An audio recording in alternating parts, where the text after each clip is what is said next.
어, 안녕하세요. 오늘은 니체의 그 유명한 철학 소설이죠. 차라투스트라. 서문의 첫 장, 차라투스트라의 하강을 좀 더 깊이 들여다볼까 합니다.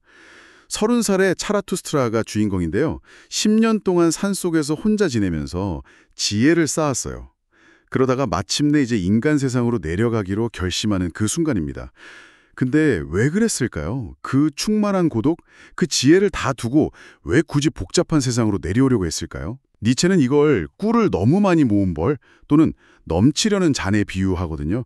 뭐랄까 차라투스트라 스스로도 태양한테 말을 걸죠.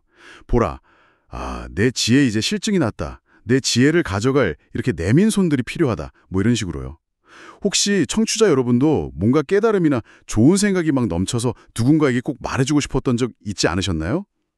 오늘은 그래서 그가 왜 산을 내려오려 했는지, 그리고 그 길에서 처음 만난 인물이 그의 여정에 어떤 의미를 던지는지 그거 좀 자세히 살펴보려 합니다. 10년이라는 긴 시간 동안 침묵했잖아요. 그러다 보니 자신의 지혜가 이제 혼자 감당하기에 너무 커져버린 거죠.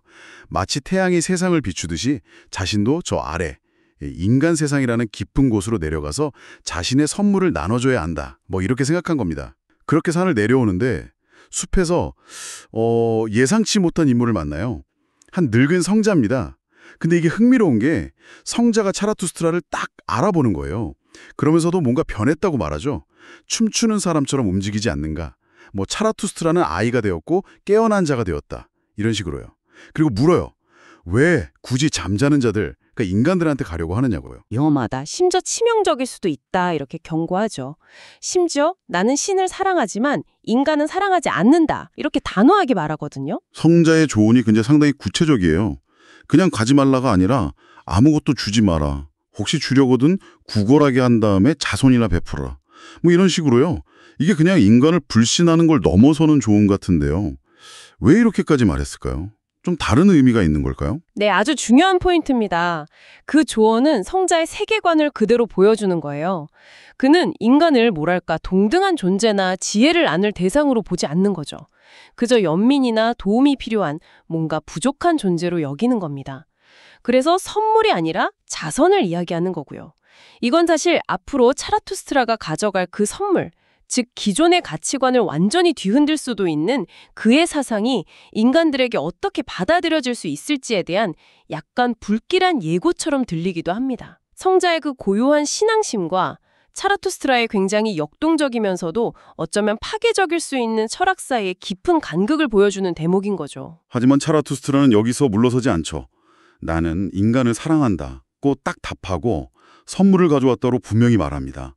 특히 나는 그럴 만큼 가난하지 않다면서 자손을 베풀 생각은 없다고 선언하는 부분이 인상 깊었어요. 그렇죠. 그 말은 자신의 선물이 어떤 동정심에서 나온 값싼 무언가가 아니라는 거예요. 그 자체로 가치가 있고 어쩌면 받아들이기 쉽지 않은 상당히 무게감 있는 것임을 암시하는 거죠. 인간을 동정의 대상으로 보는 게 아니라 자신의 사상을 마주할 수 있는 존재로 인식하고 있다는 뜻이기도 하고요. 대화 중에 성자는 자기가 숲에서 어떻게 사는지도 이야기해요. 노래하고 울고 웃고 으르렁거리면서 신을 찬양하며 산다고요. 세상과는 완전히 단절된 채 오직 신하고만 교감하는 삶인 거죠. 네, 그리고 두 사람은 헤어집니다. 겉으로 보기에는 소년들처럼 웃으면서 가볍게 헤어지는 것 같지만요. 혼자가 된 차라투스트라의 마음속에는 정말 엄청난 질문이 떠오르죠. 아니, 이 늙은 성자는 숲속에만 있어서 신이 죽었다는 것을 아직 듣지 못했단 말인가? 이거죠. 이게 바로 이 만남의 핵심이고 어떻게 보면 아이러니입니다. 그러니까 신을 그렇게 열렬히 찬미하는 성자가 정작 신의 죽음이라는 차라투스트라가 감지한 이 시대의 거대한 변화를 전혀 모르고 있다는 사실에 충격을 받은 거군요. 그렇다면 이 만남은 단순히 오래된 신앙과 새로운 철학이 부딪히는 것, 그 이상을 보여주는 걸까요? 차라투스트라의 앞날에 대해서 좀 더 구체적으로 뭘 암시한다고 볼 수 있을까요? 맞습니다. 단순한 대립 이상이에요. 이 만남은 차라투스트라가 앞으로 겪게 될 깊은 소통의 단절, 그리고 고독을 예고하는 겁니다. 가장 신실하다고 여겨지는 인물조차 그의 메시지, 그가 말하는 선물의 의미를 이해하지 못하거나 아예 그 변화 자체를 감지하지 못할 수도 있다는 걸 보여주는 거죠. 그가 가져가는 선물이라는 것이 쉽게 환영받거나 이해받기 어려운 어쩌면 세상과 그 사이에 거대한 시면을 만들 수도 있는 그런 종류의 것임을 암시하는 겁니다.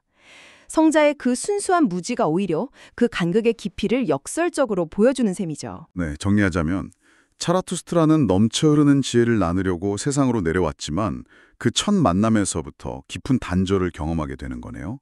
인간을 불신하면서 신앙 속 고독을 권하는 성자를 만났고 더 나아가 그 성자가 자신이 가져가는 가장 중요한 소식, 즉 신의 죽음을 전혀 모르고 있다는 충격적인 현실을 마주하게 된 거죠. 네, 그렇습니다. 이 만남은 차라투스트라의 여정 전체를 관통하는 주제, 그러니까 급진적인 사상을 세상에 전파하려는 선구자가 겪게 될 필연적인 오해와 고독을 아주 압축적으로 보여주는 장면입니다. 성자의 경고는 단순히 인간에 대한 불신을 넘어서 차라투스트라의 메시지가 가진 어떤 파괴력과 그로 인해 그가 짊어져야 할 무게를 예감하는 거죠. 그의 선물은 축복인 동시에 정말 엄청난 도전이 될 것임을 보여주는 겁니다. 마지막으로 청취자 여러분께 한번 생각해 볼 질문을 던지면서 마무리할까 합니다. 성자의 조언처럼 어쩌면 차라투스트라의 선물은 그것을 받는 사람들에게는 감당하기 힘든 짐일 수도 있지 않을까요? 청취자 여러분께서도 세상을 좀 다르게 보게 만드는 어떤 생각이나 진실을 다른 사람과 나누려고 할 때 그것이 과연 선물일지 아니면 짐이 될지 고민해 보신 적이 있으신가요? 그 의미를 한번 곱씹어 보시는 것도 좋을 것 같습니다.